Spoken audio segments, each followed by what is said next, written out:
Alright, we're going to take a look at this really nice looking Topps TV issue that graded a PSA 5. Bought it off a guy who claimed he didn't know why it was only a 5. It's a really sharp looking card in the holder. Razor sharp corners, dead centered. It's a beautiful card, but it has a flaw, and I saw it through the holder, and we're going to go through it. First, we're going to crack it out.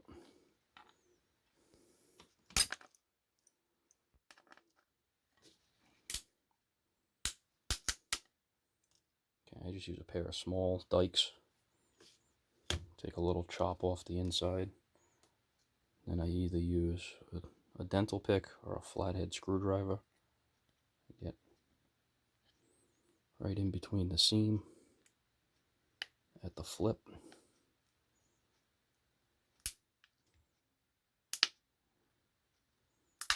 And just pry.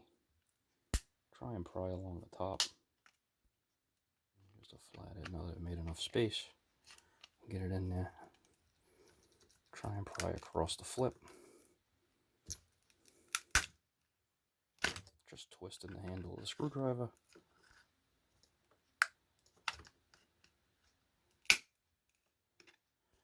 And really careful once you have it.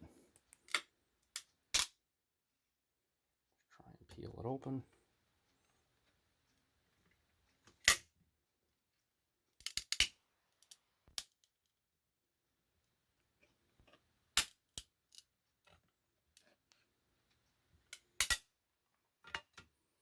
And at this point, you can usually just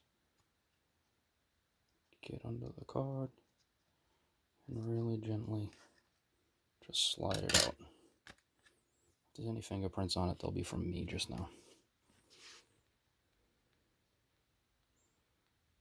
So here's the card out.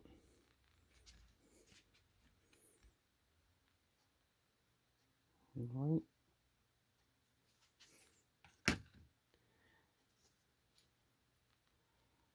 The issue with the card is right there in the light as we watch this area.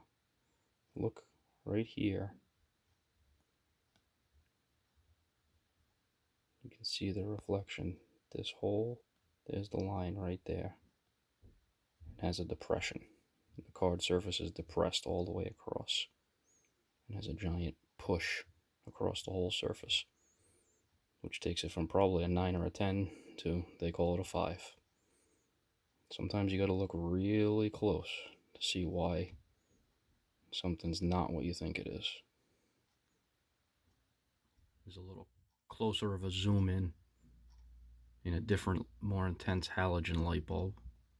And you can see where the light is refracting and bending across that line above at this point because the card's upside down. The nameplate, that's not a printing error. That's actually the depression in the card surface. Something pressed down on this card and squished it all the way across. So this is the type of thing that this card looks really beautiful otherwise, especially for one of these. I mean, the surface is really nice. You can get a good look at it under this light until you get to that. And so I guess to be a 5, I guess PSA's opinion is this has damaged the card stock in some way. There's nothing on the back of this card that's a problem, actually. I guess their opinion is that the card stock is damaged pretty detrimentally, I guess. To take all the rest of the nice features of this card, take it down to a 5. So this is why you really have to look closely at everything. Of course, the possibility exists that in 30 or 60 seconds a PSA grader gets this, or some other company, they miss it, and they might have slabbed this card a 9 or a 10.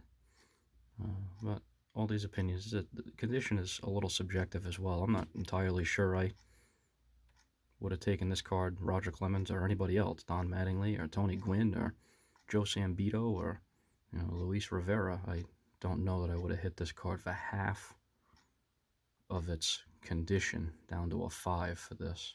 I could see a 7, in my opinion, maybe, but I don't think this card really deserves that much of a whack. But at the same point in time, I got it for a really good price, so I'm fine with it. And it's a really nice looking card. It'll stay in my collection, and has really great eye appeal. So, I guess, how fussy are you? What do you think? Should it be a 5? Should it be worse? Should it be better? Would you have caught that? As somebody who doesn't value third party grading all that much, I'll be happy with it in a nice one screw and looking nice in my collection.